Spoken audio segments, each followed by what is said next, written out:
Hello everyone, this is Midnight Ice Queen and this is my very first speed paint and I'm very nervous.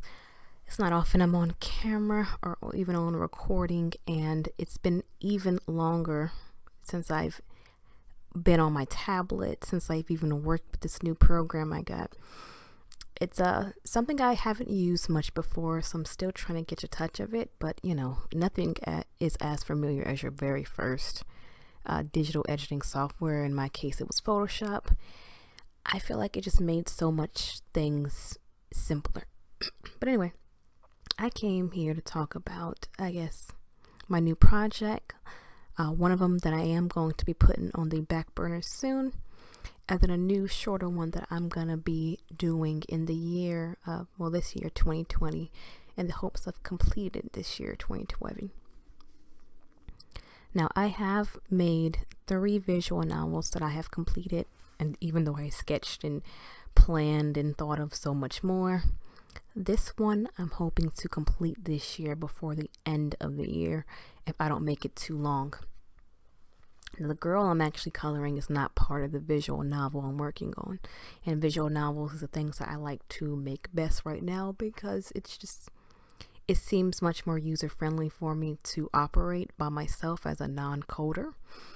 Whereas if I want to make, say, an RPG style game, I don't even know where to begin on that. But this is one of the characters of the visual novel I've been working on for a few, actually, years now. I was actually going to complete this with the NaNoWriMo challenge of 2018. Well, maybe not complete, but I at least planned on writing the first draft, hopefully having it done, before the end of 2019. But I lost a lot of family members around the same time that year, right around November, and it continued in December. And after that, I was pretty much done for it. Look at me making a mistake. I'm still trying to get the hang of this. It's not as simple as I would like it to be. I had this horrible problem with this program with it making this every time I clicked on the side button of my pen, it would pop open the brush tool, or this round circle pie with all these different modes and tools you can use, which is very irritating because I did that almost every 5 seconds. I'm still getting a hang of it, and there's a lot I got to learn when it comes to sketching, drawing, line art, digital painting, doing hair, skin, etc. It's all something pretty new to me. I was just really getting into digital art when I started making my visual novels, and there is a learning curve. I will say that there is a learning curve. Right now, I'm just trying to be as precise and gentle as I can. I have no idea what I'm doing, really. It's been over maybe 3 years since I've dabbled in anything similar. It's been a long time since I've completed another visual novel. And it's not because I don't want to. Before you know it, life gets in the way, and you don't do half the things you want to do that you thought you were going to be doing. And then visual novels also are a lot bigger project than what you would think, mainly because it looks so simple and so easy that everyone can make it, but they start off with probably a very sizable goal with their first visual novel. Then they just keep adding on and adding features and adding characters and making the story longer and going on and so forth, like I did, until they realize that they might have bitten off more than they can chew. And then the disappointment of not finishing something that you had your heart set on, that you've been writing, working on for months. Sometimes it's too hard for somebody to come back from that, especially someone who's developing their confidence with the first story. My first story was, it wasn't even the first story I worked on. The first one I published was the 3rd visual novel that I worked on. I don't think it was actually the 3rd. I was going to split one of those games into 5. So maybe it was the 5th visual novel that I worked on. A lot of them I didn't work on very long. They didn't go anywhere, but at one point I at least had sketches for them, and maybe some plots and some character names and stuff drawn off, and it just didn't happen like I wanted to happen. And one of those I do hope to finish because it's kind of dear to my heart. And even though I haven't made it in all those years, it's still something that I would like to see come into existence.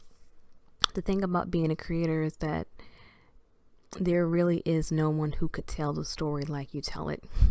And even if it's not the best telling, even if it's not the best story, even if it doesn't have the best plot or characters, it is something uniquely you. And since there's only one you, you are irreplaceable, and can't anyone else do it for you.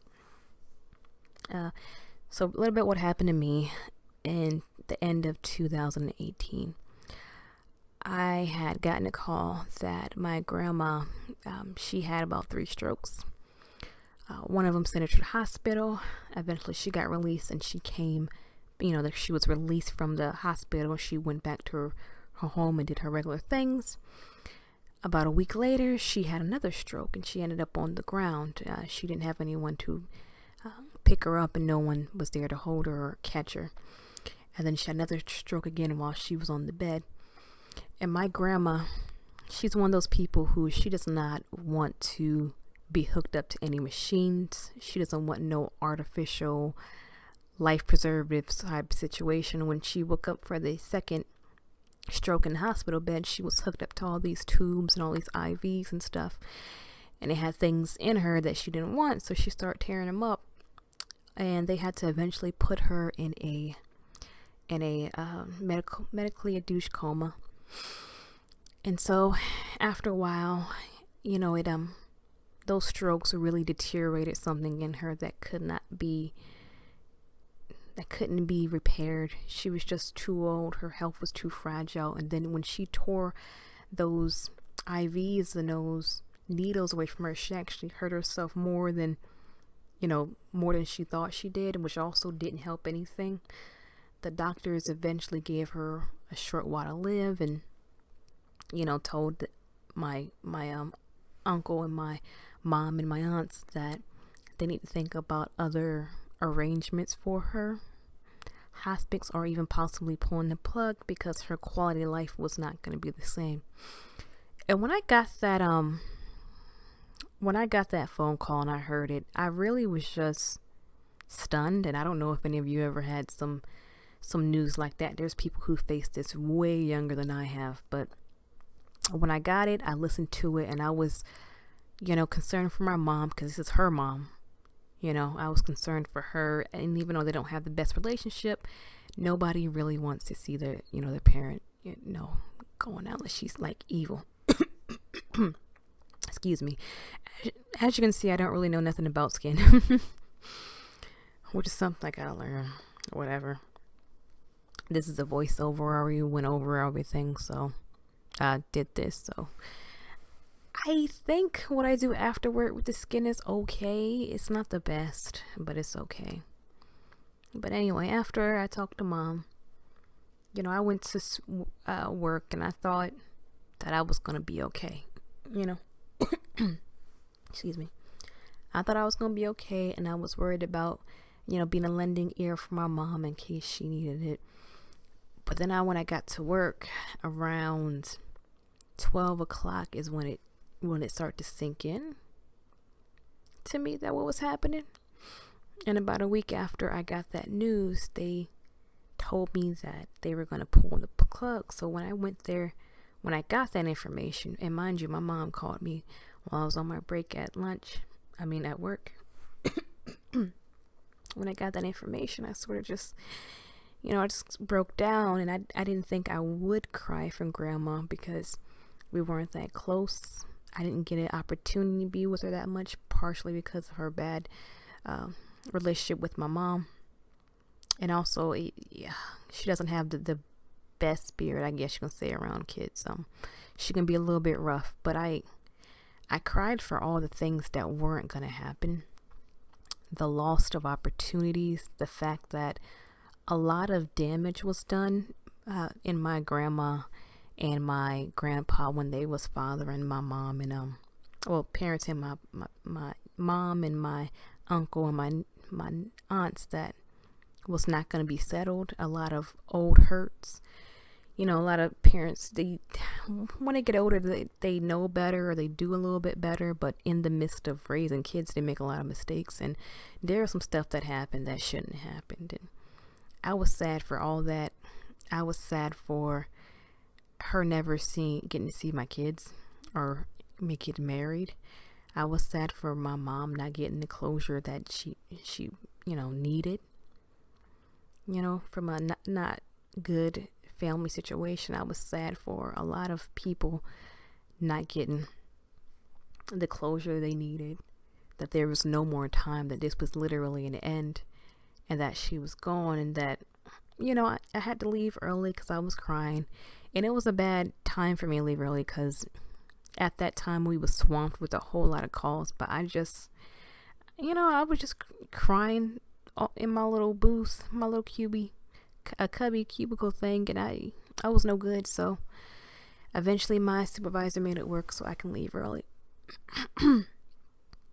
And I just cried there, came back. I was stronger, and I took it like a minute at a time. And thankfully, after I came back the next day, it was the Friday, I had the weekend off, so I could just recuperate. About a month later, they did pull the plug within that month, and it seemed like Grandma had actually recovered. Like, she was doing better, her health had improved, she was doing all right. But then afterwards, she was, next thing I know, a month later, I got the call that she died around 8 p.m.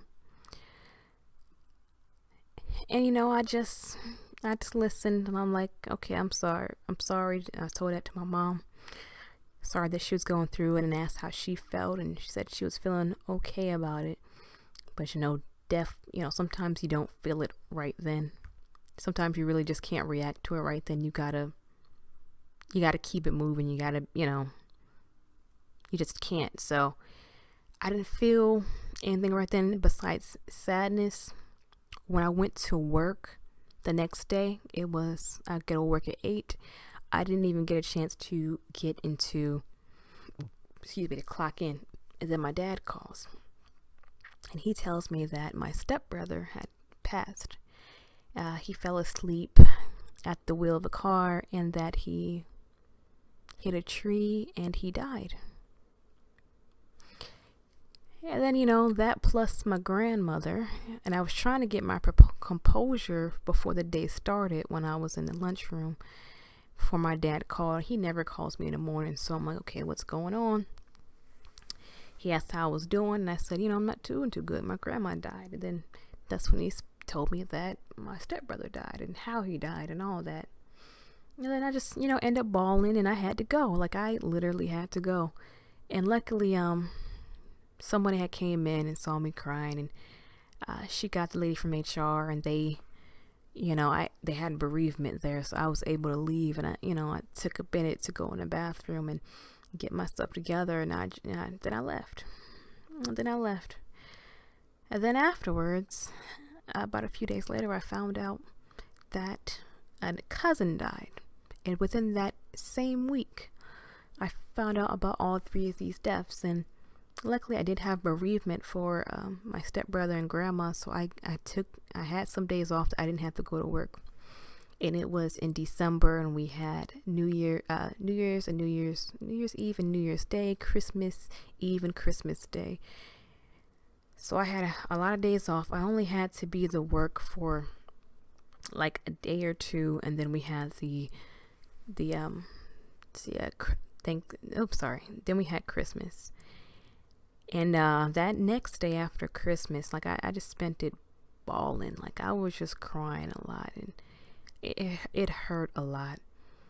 And I think maybe if I had had one person pass and then had a few months, and then another person pass in a few months, and another person pass, I might have been better.